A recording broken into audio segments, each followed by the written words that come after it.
Tune in to Heel of the Ring podcast on the Sports Jedi Network channel. May the sports be with you, because I am the hero the Sports Jedi deserves, but not the one it needs right now. Long live Lexus King. What's up, everyone? Welcome to the Heel of the Ring podcast here. We have a special NXT review of May 28th, a big card that happened on NXT this Tuesday. I'm here to review it. Let's go. Of course, for everyone, welcome to the Sports Jedi Network. We do all the different WWE watch-alongs, NXT watch-alongs, and all the different sports on the Sports Jedi Network. Now, we are a NXT review program with actual participants that go to the performance centers on Tuesday night. You see myself from time to time go. I'm a casual, but then we have our diehard from Mr. Terrence. He goes every Tuesday, each and every Tuesday, and I go to a lot of the NXT live house shows in the Orlando area. So this is a program from real NXT fans that actually goes to the product and enjoys the product. So we're going to break this down. This is my review here. A lot happened because we had the announcement that hip-hop recording star or up-and-comer female star Sexy Red was invited to the NXT brand, and she made her appearance. We start the show off with Ava coming out, and Ava... By the way, I want to give Ava her flowers before I even get going on how the program starts with her improvement week after week and it feels like she found her comfort zone as a character, as that general manager role or the authority figure for Shawn Michaels NXT. We saw when she came up with Schism, wasn't too sure. Also, she had a little bit of setback of some injuries, and she didn't kind of fit the Schism model. She didn't know if she was going to be a leader.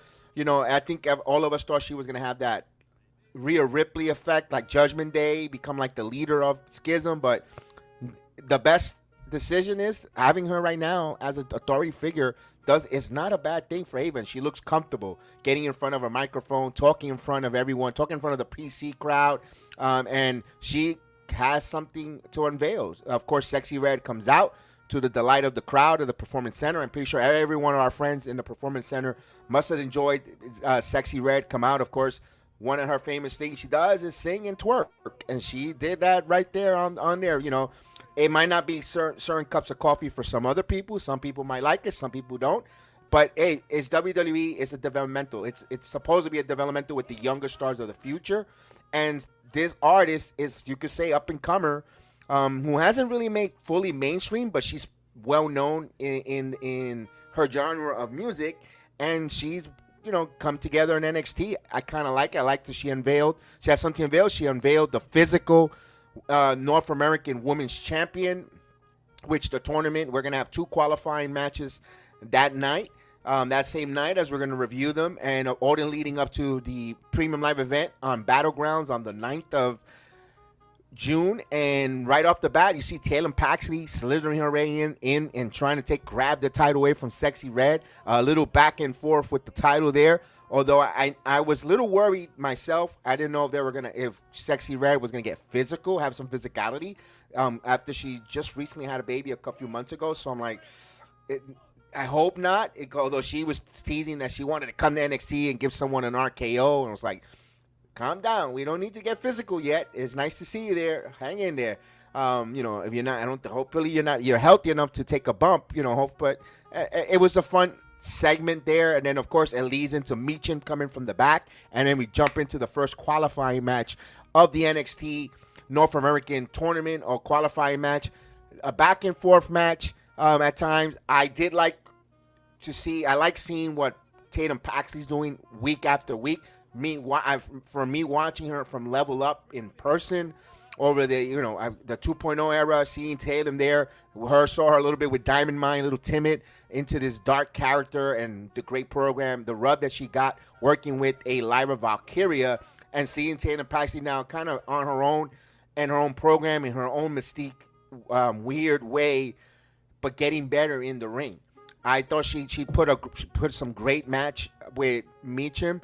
Although one thing I'm gonna have a little bit of critique with Meacham is I expect the Meacham that I saw in 2022. I don't know if it's injuries or timid or the lack of trust of the booker, the agent with Meacham. And I'm talking about her role back as she came back to the WWE from TNA Impact, and I wanted it because I always tell everyone as a reference, if you want to see one of Mia Yim's one of the best matches or in a big match, and I'm excited for her in a moment. Go back to Slammiversary in 2022, the Queen of the Ring Mountain.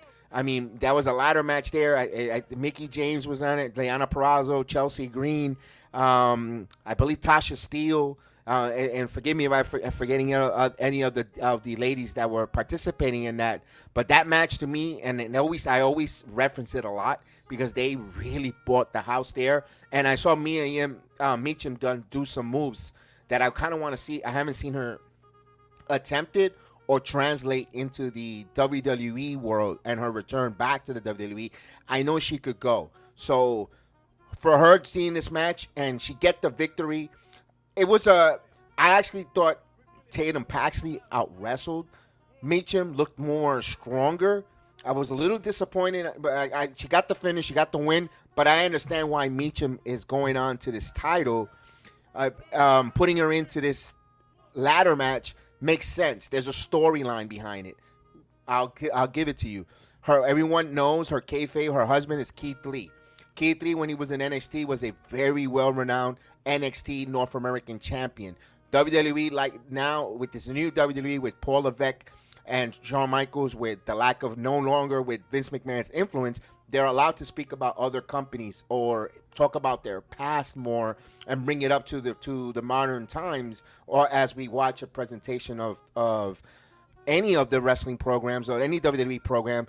They could mention that's the husband of former NXT North American champion Keith Lee.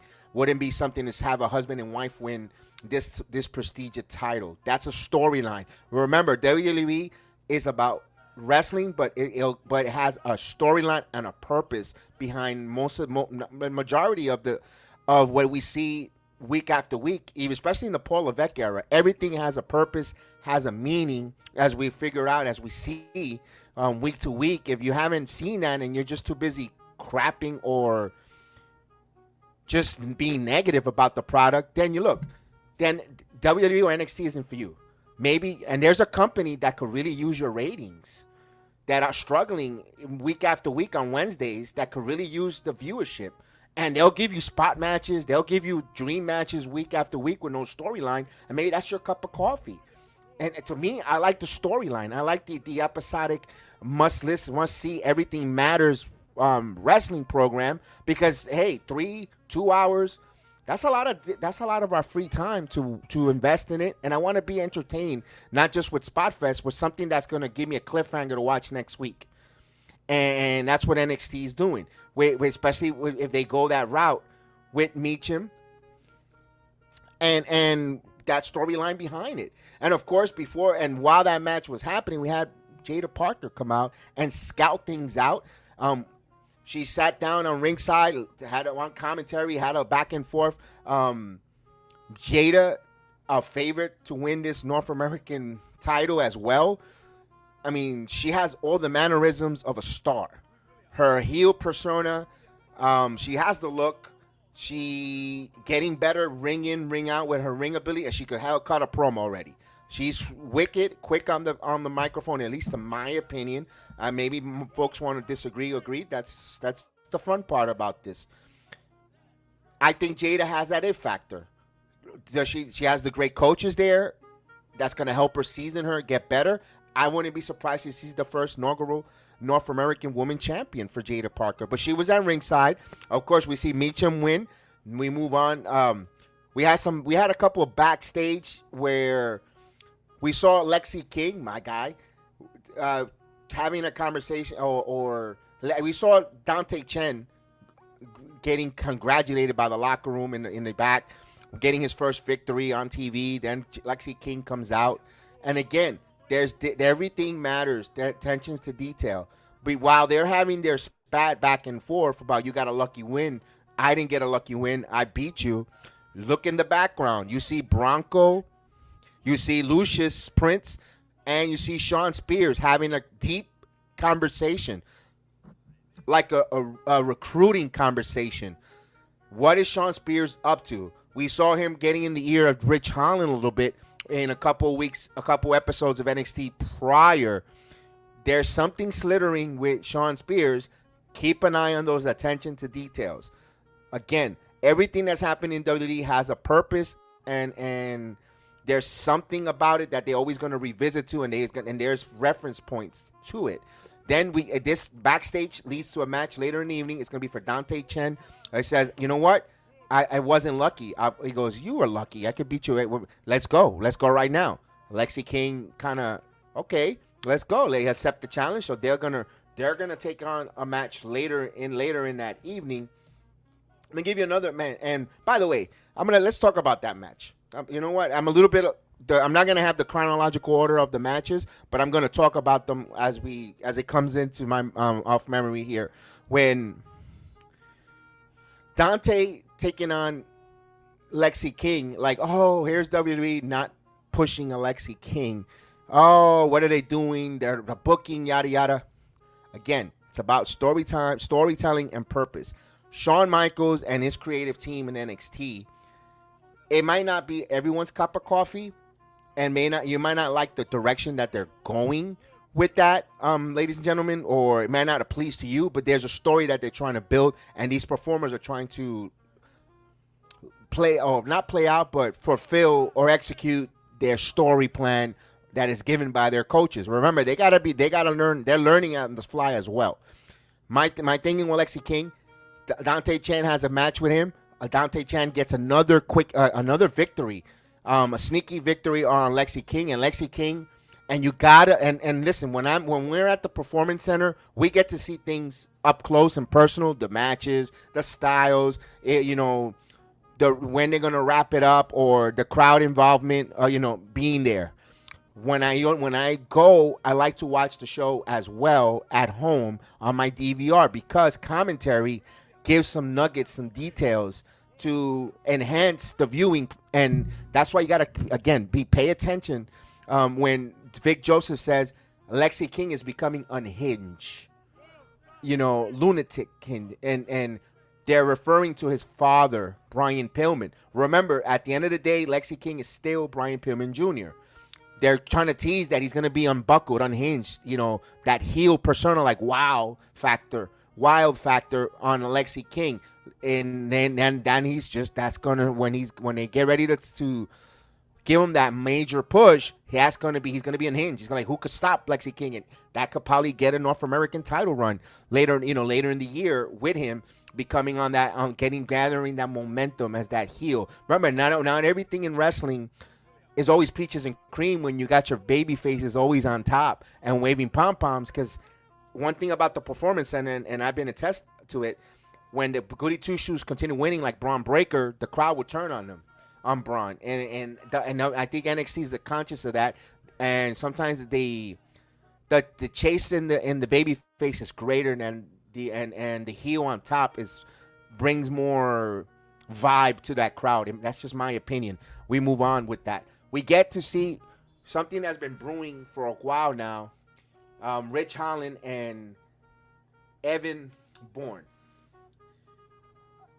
Rally Bourne, excuse me. I don't know why I always call him Evan, but Rally Bourne. Not a big fan of this feud. I don't get it. Rich is trying to get reform. Andre Chase is trying to help him. That's the storyline. There. That Andre Chase is trying to reform Holland because he thinks he's a dangerous man, a weapon, or, playing a little bit to a kayfabe as an unsafe worker, trying to find peace. And Osborne doesn't believe it. Thinks it's a shill, it's a show, it's a fake. He's just, he's a heel. The same thing when we thought about, and we've seen it. It's kind of a little bit of a story that's being rinsed and repeated a little bit with Andre, with the Chase University. When we had Duke Hudson, remember with Duke Hudson, he was that poker gambler. And we were waiting for the heel turn on Duke Hudson And presently so, I'm not a big fan of Chase U, but I get their storyline. I get what they're telling, and I'm actually pleasantly surprised that Duke Hudson and Andre Chase are still this far along. About a year, a little over a year together, and it kind of works. The crowd loves it.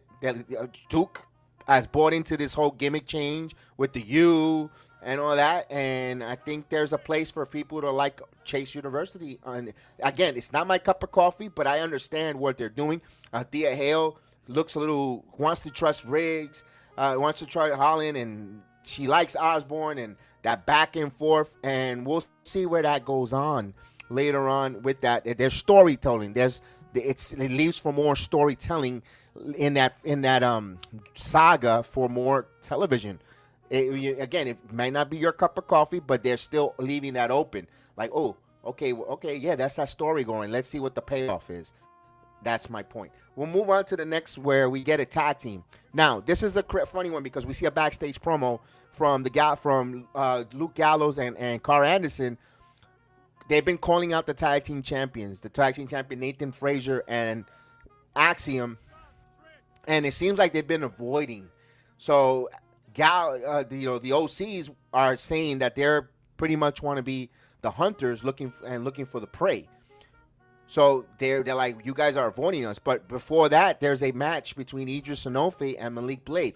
Their story behind this, Malik Blade and Idris Enofe, they haven't won a lot of matches. So they were a little down on their luck. Here comes this bright new young lady into their lives, Brittany Reese. And Brittany Reese believes in the power of positivity. And she's so up cheering, chipper, like, to the point of being a little too naive. And Brittany Reese herself has been on a losing streak. She hasn't won much matches. Things are not going right.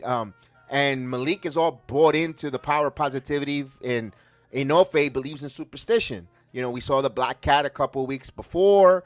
And Brittany's not good luck. Ever since she's been here, we've been losing even worse. And instead of taking a step forward as a tag team, we keep becoming like jobbers. We losing. So that's the storyline in this match. One wants to be a number one contender and send a message to the tag team champions: stop avoiding us and ducking us, because we're knocking out the competition. And meanwhile, the competition they're looking to change their luck, their fortunes. And of course, Brittany Reese is out there with them. There's a spot on the mat where Nofe gets knocked out by Luke, and he falls and he knocks Brittany Reese down, and on a spot where she's hurt. And you see Enofe loses his attention, calling for the referees, officials, or medical to attend to. Of course, she's part of their group.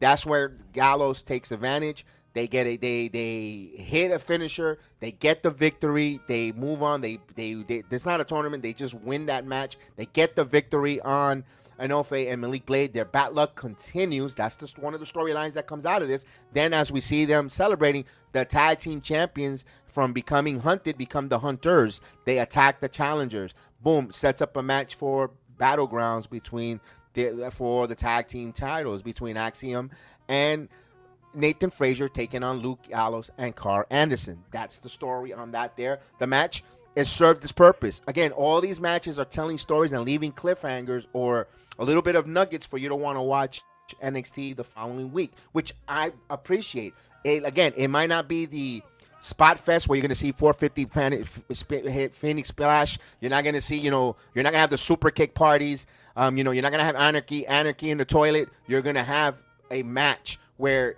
it's telling a story, setting up for the following week. That's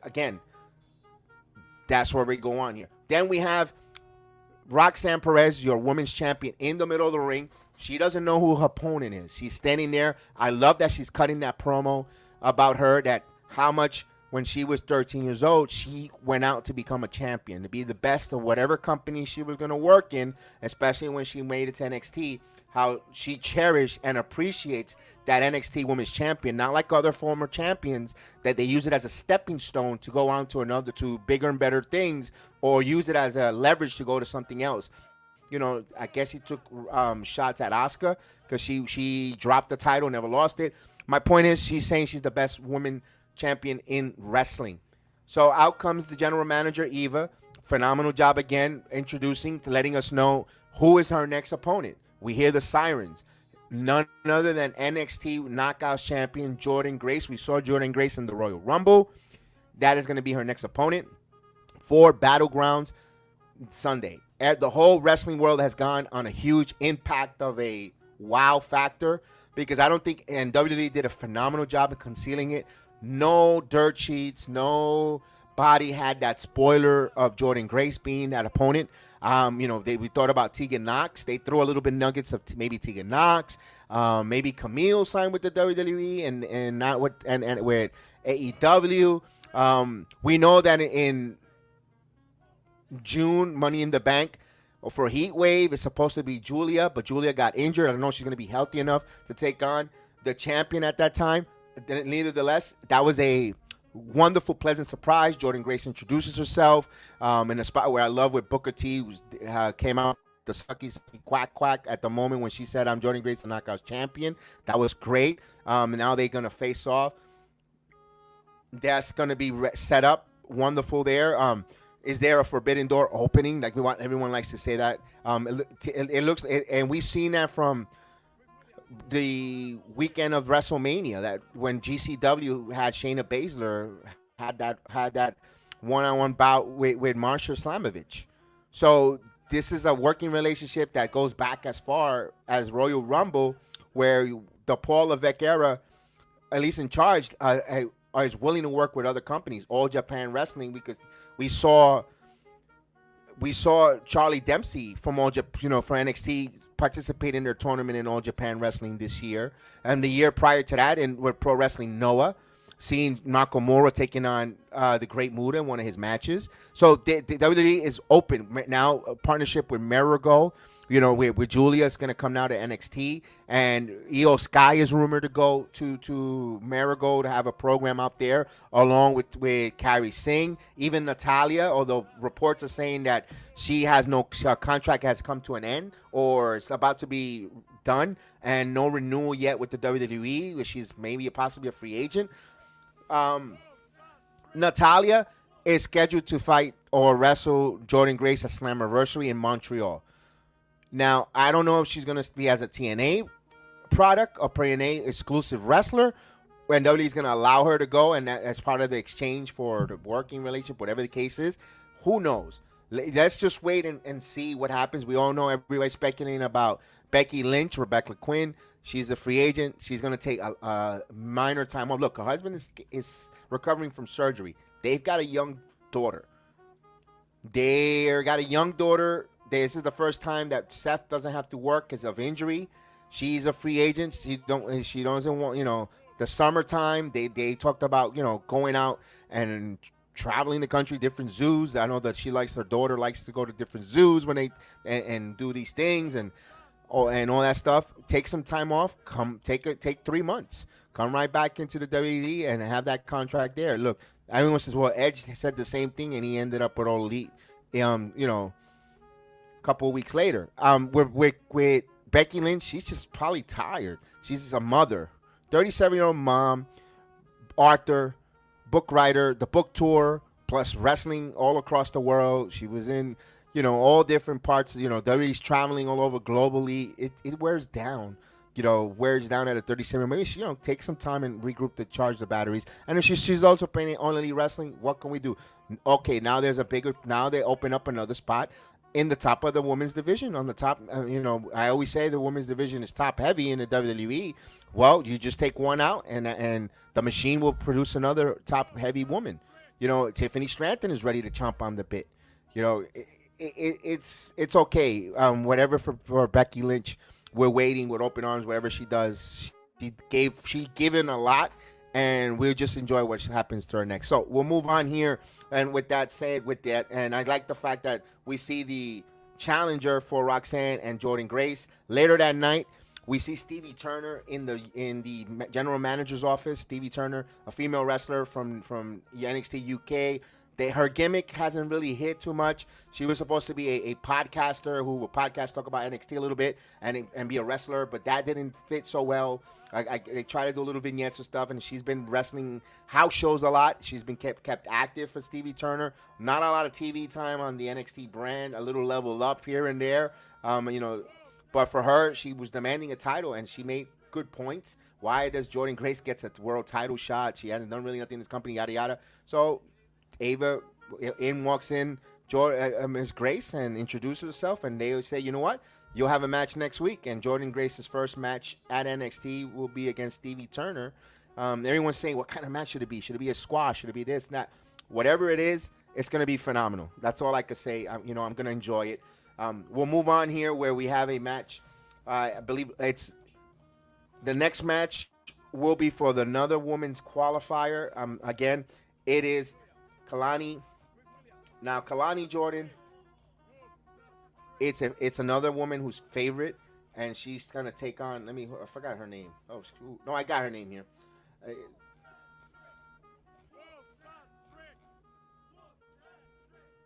Ren Sinclair, because I know her by Maddie. So from the Indies, they repackage her again.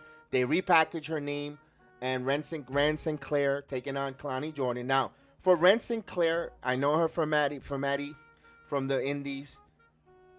Her NXT run, she now changed her outfit, her look. She gives herself high five. She's another one of positivity. Down the line, if they reintroduce women's tag team titles back for NXT, that's another person you could team up with Brittany Reese, and they could be a tag team. Personally, for now, she's not taking a lot of wins. She's taking a lot of pins. I'm actually surprised that Ren actually qualified when they were they actually needed someone to take a pin here, and that's what Kalani Jordan did. Kalani Jordan did, that split-legged moonsault to get the victory, but you had Fallon Henley on ringside. Fallon Henley is turning heel, and I like this heel run from Fallon Henley. She's more aggressive, and there's an ounce of that killer instinct with Fallon Henley that I really like. Kalani Jordan is the uber babyface. I don't think she wins this NXT Women's title, North American title yet. But there's going to be gold in that future for that young lady. But right now, I don't think it's the time. A lot of folks like Ruka. I think this NXT North American title is going to be a heel. I think a heel wins this title for the first time. I could be wrong. I could be wrong with that. Now we get to a match here with Lola Vice taking on Adriana Grace. It all starts in the back where you see Lola Vice warming up. Adriana Grace, she wants to place her comic or comedic, and there's always room for a little comedy. And Lola wasn't having it. So Lola's like, you know what? We're going to end up to a match, one another. I like the Adriana Grace was by accident becoming offensively against Lola Vice, acting like, oh, we should not have that. We should not work with violence. Lola does a phenomenal job selling some kicks. She wins with a back fist. Now, if you don't know who is Lola Vice, check her out, Valerie Lorena. Valerie Lorena was a Bellator fighter. I believe she has 5 fights. She was undefeated in 5 of those, 5-0 in Bellator. An MMA fighter coming from the world of MMA into. Now, we've seen her in breakout tournament, then couldn't win. She had an underground when Natalia was phenomenal. Had Shayna Baszler in her corner. Shayna Baszler teamed up with her, and Lola turned on her. The storyline is here. Lola is a former MMA fighter, mixed martial artist. So is Shayna Baszler. You saw her fight in Game Changer for Shayna, and she likes, we all know her friends of Ronda Rousey, all that stuff. They're going at Battlegrounds is taking place at the Apex Center in the UFC. You have an underground match.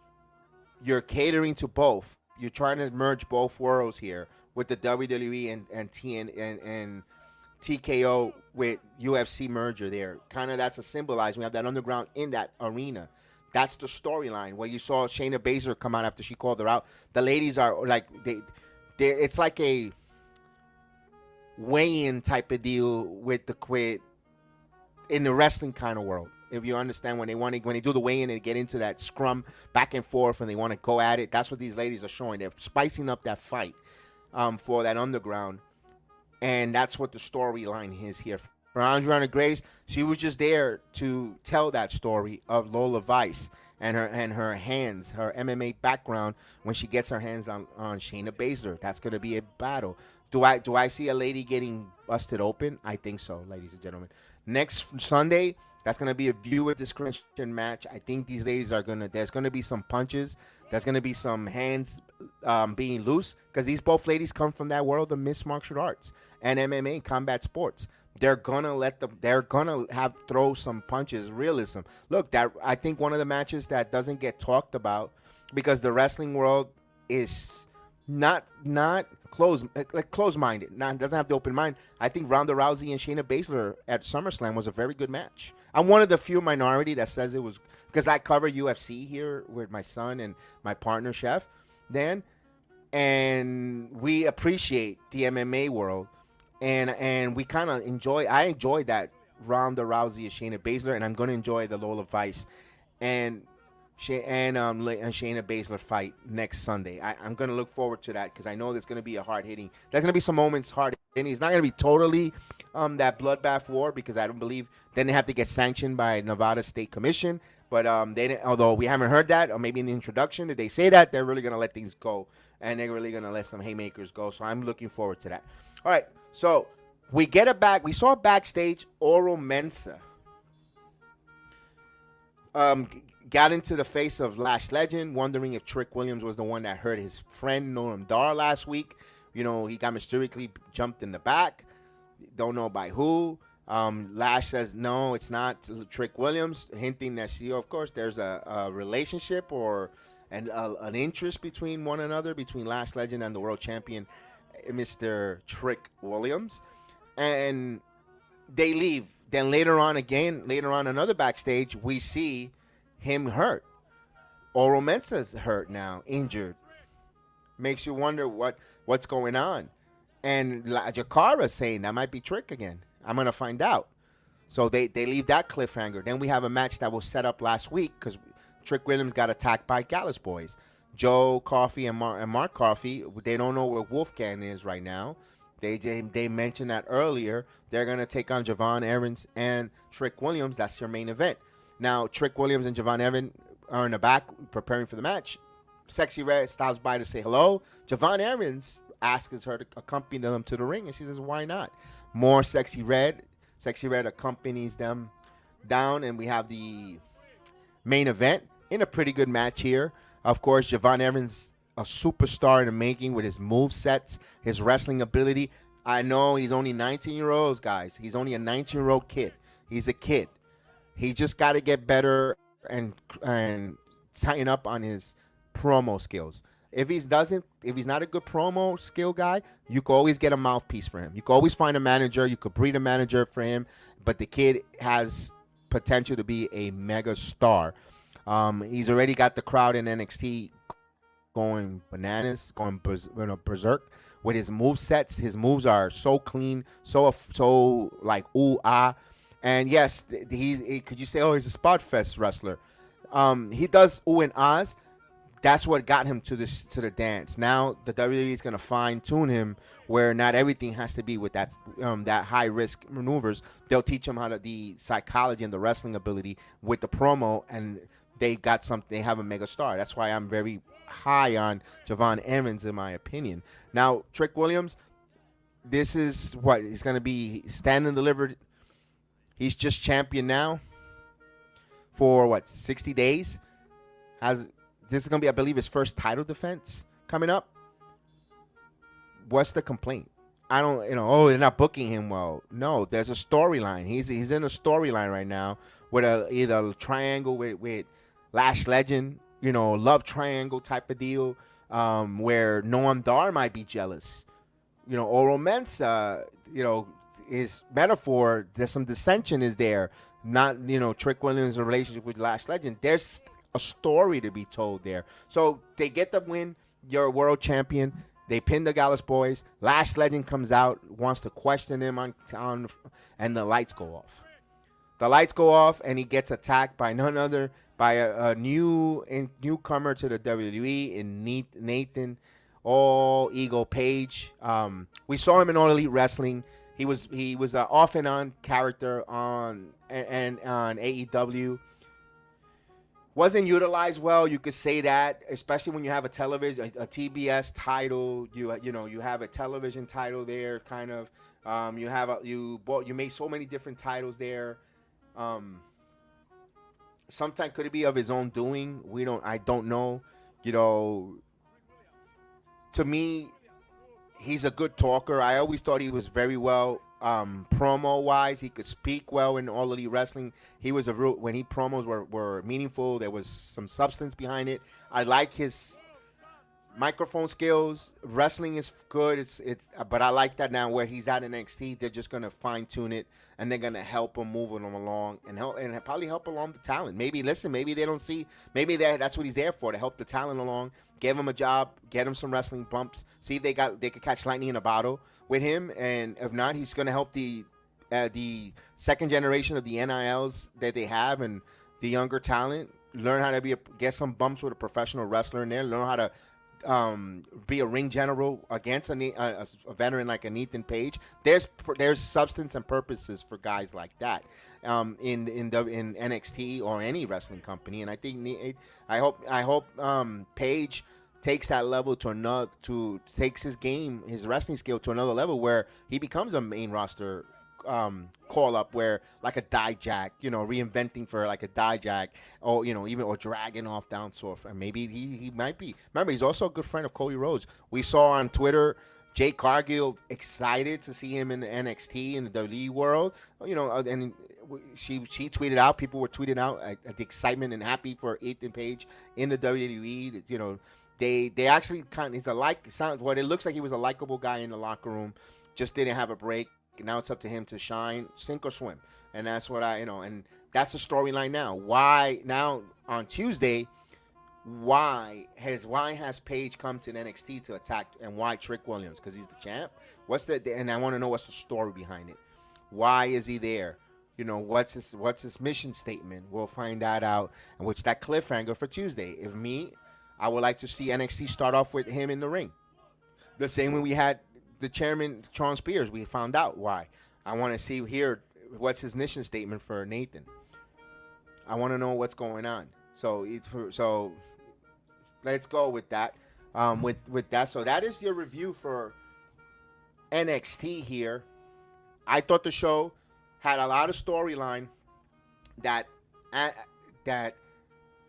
gave you cliffhangers for wanting more. Okay, what's next? What's going on now? What we have for Battleground before the go home show? Why did he attack all these people? Did you hurt Wolfgang? Did you hurt Noam Dar? Why did you hurt Noam Dar? Why you have Wolfgang? Why are you attacking all these opponents? Is that because you're taking away all the number one contenders possibly for Trick Williams, and you want to be a number one contender, which smells like that? It looks like he's pushing that route. We'll find out. That's why that's now it makes you want to tune into Tuesday. What happened before the go home show? What's going to happen now with the tag team champions? The tag title is up for grabs. How is there a contract signing with the ladder match with these women? Is there going to be a face off here? Are we going to see what's the outcome between Anofe and Malik with Brittany Reese? Are they going to address that she's bad luck? We're going to see next the Quarter Catch Club. We forgot to mention about that. We're going to have now Charlie Dempsey a little bit unhinged, upset that he lost that cup, the Heritage Cup, and kind of snapped out Damian Kemp. And he says, now you're going to wrestle, Tony D'Angelo is going to get that cup back. And he's even so obsessed that he's actually even trying to use the Tony D'Angelo slang and capiche, put a little scare in that. And they're a little like, what? Charlie's coming unhinged looking after that cup. That cup tends to put people a little psycho, a little nutty. You saw that with Noam Dar. Maybe that's a storyline. Noam Dar went in a deep depression when he didn't have the cup, and so forth. And now you see Charlie Dempsey lost the cup, and he's losing it, a little aggressive to the point of, just losing it. So is there an effect? Is there a curse or an effect on that cup on certain wrestlers? We'll find out after when Tony D'Angelo reign as champion comes to a stop. that's another storyline that I would have forgot about it, and I just remembered real quick with that. That's another storyline. So there's a lot of different storylines being told with us. Will there be more TNA wrestlers? After that, we've seen all over the internet now. If you're a big Twitter warrior and watch all the different things, Drew McIntyre says the door opens both ways. Moose says bring it. So Moose wants a piece of Drew McIntyre, possibly there. Look, there's 2 premium live events coming up for TNA coming up. Slammiversary, one of their big one, that's in Montreal. It's already Natalia versus Jordan Grace. They're teasing that. I don't know for what title, if it's going to be for the Knockouts title, because this Battleground is for NXT Women's Champion. Now, Jordan Grace had an interview earlier today on Busted Open. She mentioned that she's ready to prepare to work. She says she's going to be in TNA and WWE on NXT and NXT Live. That was a little bit of a caveat. If you missed it, give a cheap plug for Busted Open. They don't need my plug. They're one of the best #1 wrestling show on satellite radio. But my point is, if she says she's going to be working NXT Live, that's all house shows. Those are Fridays. Those are usually Friday nights, Saturday nights that they go all over across up and down the Florida Peninsula. And I've gone to a lot of them. And they're in Central Florida, I go. And they're in Orlando, Sanford, I go. Maybe I'm going to start expanding out of Davenport if she's going to be part of the circuit. And maybe down to Melbourne. It's only about an hour, not even an hour away. I will probably see if I get tickets to that. If she's going to, they're teasing her being part of the NXT Live circuit, I won't mind going meet, because you get to get a personal up close with the performers. When they went in Orlando, saw Rich Holland. We saw Ivar, and we interacted very well. You get pictures, you get up close, you can even have a conversation with the performers.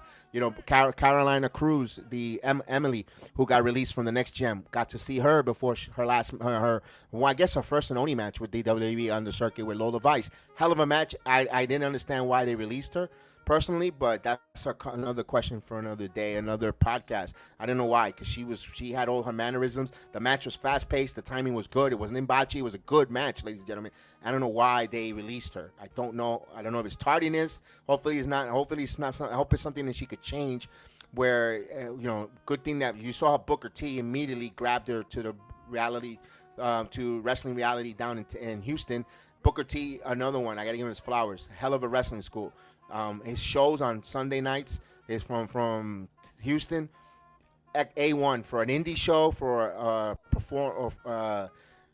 actually a development under indie development, what do you want to call, for Booker T's reality of wrestling. Phenomenal. I'm very, very impressed with that. I had high regards for OVW. I would like to say this real quick. I wish I had the time, with not just with all the things I do. I would love to do OVW reviews personally, because I enjoy the product of OVW as well as reality of wrestling and of the TNA as well. But there's so much of me to go around to do with a 9 to 5 plus, all the different sports that we do here with this playoff season and the winter sports and so forth. But I would love to just deep dive and talk about those performers down there in Houston and in the Ohio Valley in OVW. I even got Coastal Championship Wrestling in my backyard. I haven't even gone to a show, so I'm not even. I mean, there's so much wrestling that I wish I could cover it. Myself, and just bring reviews and give enlightenment to all that, because we are blessed. Wrestling, again, they say it's cool again. We're blessed to have the wrestling performance and all the performers out there. So with that said, man, I want to thank everyone with that. And I want to leave this here with, just think about this with the different TNA WWE work relationship that they have. You have Marigold now, All Japan. Just think about if they do, and SummerSlam has been already announced for 2 nights already. Not this 2025, 2026. In Minnesota. Just think about the card that they'll have if they combine SummerSlam along with Slammiversary and 2-night event where you have a TNA NXT part of that SummerSlam on night number 1, and night number 2 your traditional WWE SummerSlam type of matches. Just think about that. Or this year, wouldn't be surprised at Madison Square Garden. I have no insights. I'm making a prediction. I had to specify that. This is not gospel. I haven't heard any. I'm just speculating. I think SummerSlam. I think Survivor Series this year is going to be in Madison Square Garden. That's just me. I have a fun, and I'm in Orlando, so I have no what do you call it, pony in the race. I think it's going to be in New York. I think it's time. I think they need to put a Survivor Series back in New York again. I think Survivor Series will be in New York personally, and wouldn't be surprised if this is a TNA Survivor Series War Games with NXT, and then you have Raw and SmackDown. Just think about that. With all those brands, you got three for sure. Just think if we're able to get a fourth brand in TNA participating in the War Games. You know, my goodness, you got Bloodline versus Bloodline. That's one. You know, TNA versus NXT. If you want to do that, or whatever's going on, WWE, TNA, whatever you want. Just think about all that possibility with those War Games matchups with all those talent there at Madison and the world's most famous arena. I'll leave you with that. Well, again, want you guys to give you thanks, follow, watch along. We have a watch along for a Friday night SmackDown. We ask you to invite you to come and watch along with us. Right in the chat. Put a comment below on this video or come say hello onto our watch along. We have myself, we have our tribal chief Terrence, we have the Michelin mega star chef Dan, we got the Gemma, who is a blessing to our channel, our first female heel in the ring, of course, heel in the ring crew member. We have Athletic Minds for Best for Business, and of course the ladies who have their own channels, but they come on our watch along and join part of the heel in the ring crew with Courtney. Hollywood Courtney and Courtney, aka Canary, and Miss Jazz Marie from Are You Seeing This Wrestling Podcast. Check their channel out. Their ladies do a phenomenal job with breaking things down. Of course, they talk about the last video was the kiss that wasn't seen on TV with Dominic Mysterio and Liv Morgan. And definitely good. That's a good listen because you're gonna hear it from a perspective from a female point of view, and they break that down. I want to give them a plug there. And don't forget. Also, Cartel from the Midfit Nation, they break things down. They got their takes and their thoughts on Cody Rhodes' title reigns and their reviews of professional wrestling. Of course, Chris Deshawn, salute to you. And then, of course, the PUWF. We saw NXT time with D-Walk and Alex Coquito. So I wanted to shout out our friends on the wrestling community that we have here on the Heel of the Ring. We are a group. If you want to join our Heel of the Ring community, just reach out to me on Twitter X, man. Twitter X at BXJedi76, or you can email me at BXJedi76@gmail.com. If you want to be a panelist, you want to come down and break down, I didn't like your takes, I want to debate you, come on down, man. I'm always open to a nice little conversation, and of course, if you want to join us on the watch along, just hit me up. I like to send the invitation via email or direct message. Don't like to put it in the chat. And we want you to be part of our family, and let's grow this wrestling community from fans together. Like the WWE say, with the slogan, then, now, forever, together. Let's do it together. That's the only way we're going to grow together, not divided. So, I am BX Sports Jedi Kev. Of course, they nickname me the Don of the Watch Along. And we say thank you so much for tuning in, and may the sports be with you. We'll leave you with Lexus King to take us out. Tune in to Heel of the Ring podcast on the Sports Jedi Network channel. May the sports be with you, because I am the hero the Sports Jedi deserves, but not the one in